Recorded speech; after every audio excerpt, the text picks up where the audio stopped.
On Christmas Day 2009, while many were celebrating, Wicomico County woke up to a nightmare.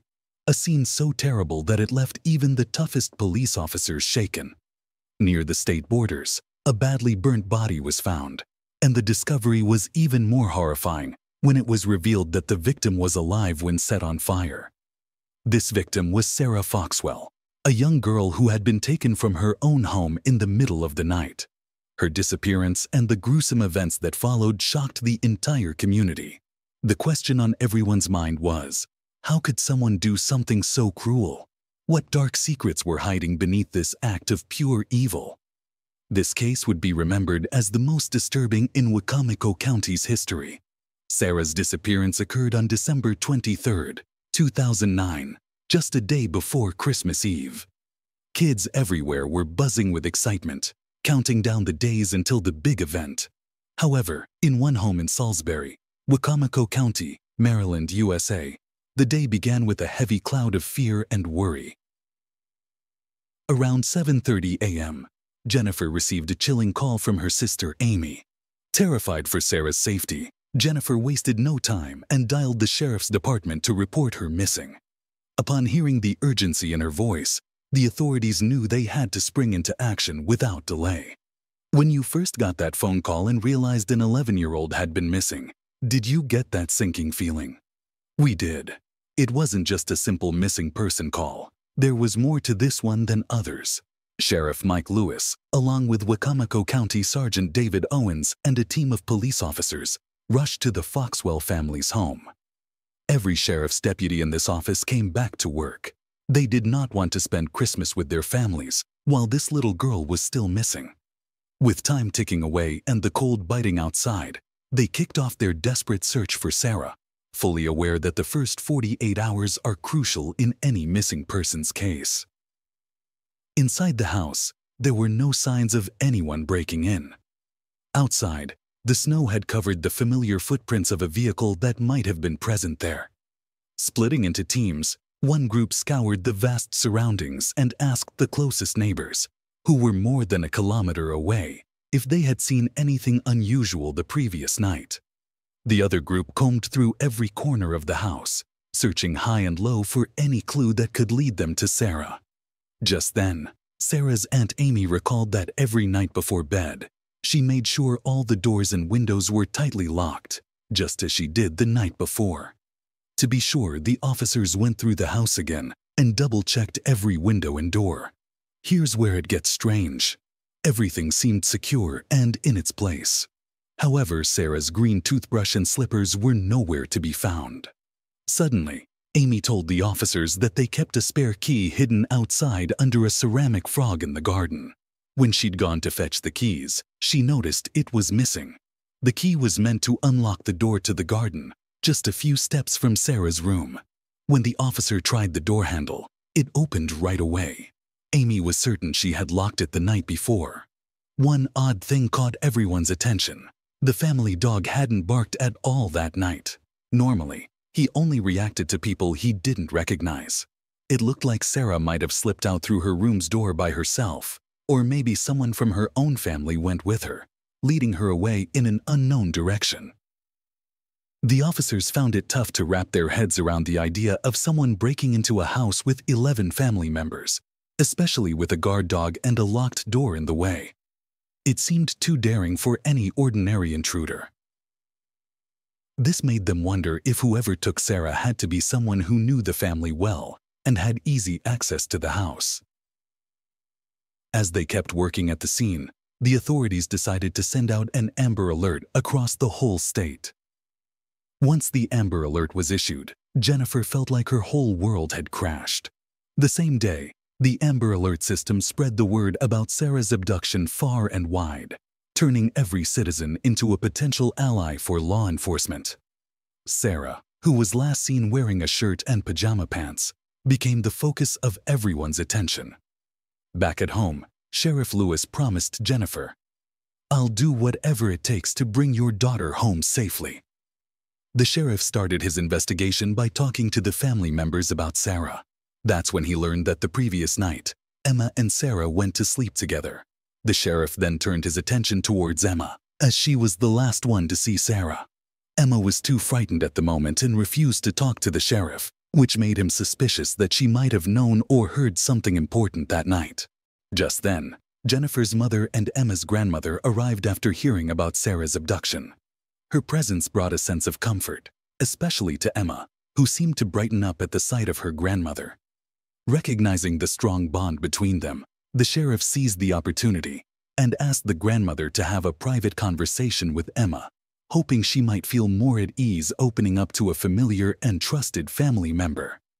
Little did he know, this private conversation would unveil a startling revelation from Emma and confirm everyone's worst fears. In the dead of night, a man had sneaked into their room, disturbing the sisters' sleep. Sarah was wide awake and worried, so she sat up in bed and stared straight at the man. Meanwhile, Emma, who didn't want to draw attention, pretended to be asleep. She watched as the man, dressed in blue jeans, an orange jacket, and white sneakers, sat on the bed with Sarah, speaking in hushed tones.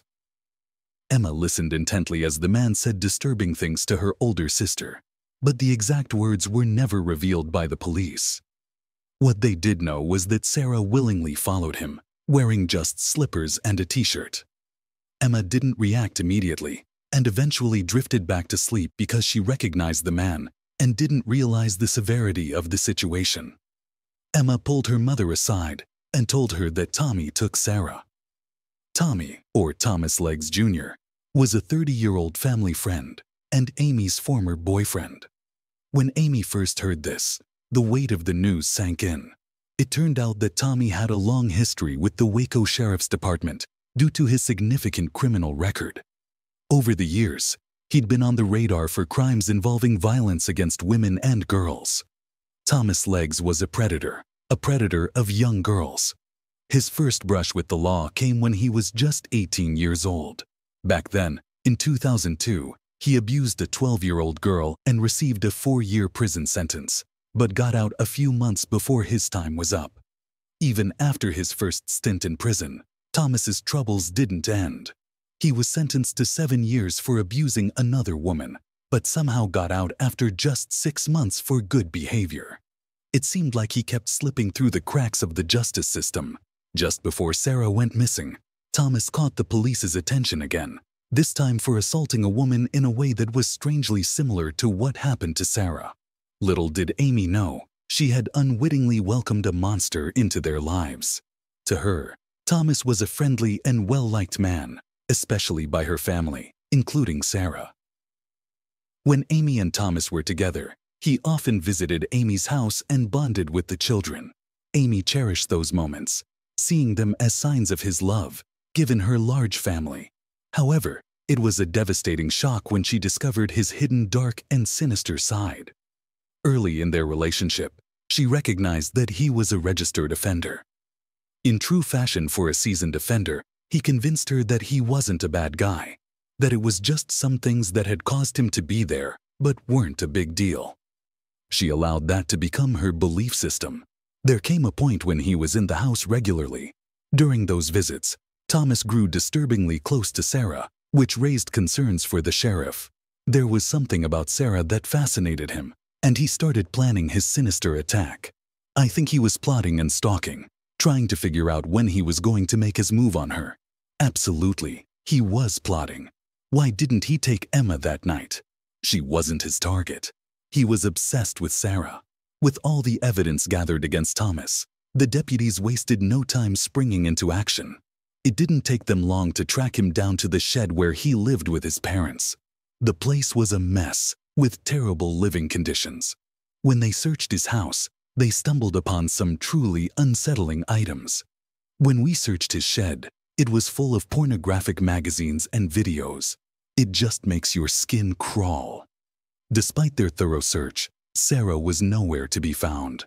With Thomas now marked as their primary suspect, they brought him in for questioning, but something about his demeanor struck them as odd. He remained emotionless throughout the hours of interrogation and refused to provide any information about Sarah. "How do you feel about all this?" they asked. "I mean, really?" "Indescribable," he said. "I mean, I'm being accused. Excuse me, let me rephrase that. Y'all haven't actually said I've done. I'm being suspected of kidnapping an 11-year-old girl, of my ex-girlfriend, who knew how to register with a 6-year-old girl saying that she saw me there. I'm pissed. I've been dealing with this for the last 10 years. Was he forthcoming? Not at all. Thomas remained steadfast in his denial of any accusations. When questioned about his connection with the sisters, he claimed to have never interacted with them, which contradicted Amy's account of him being close with Sarah.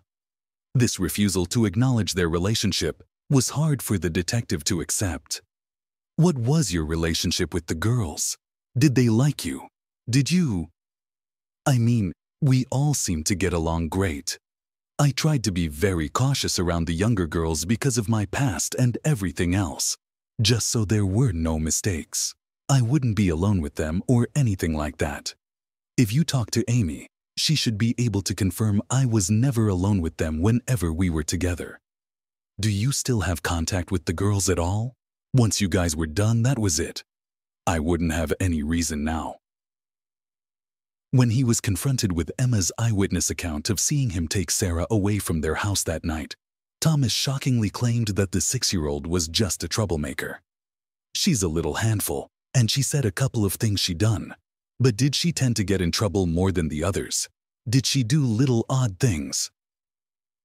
The detectives had a hard time believing anything Thomas said, not just because of his criminal past, but also because of his unsettling behavior during discussions about Sarah's disappearance.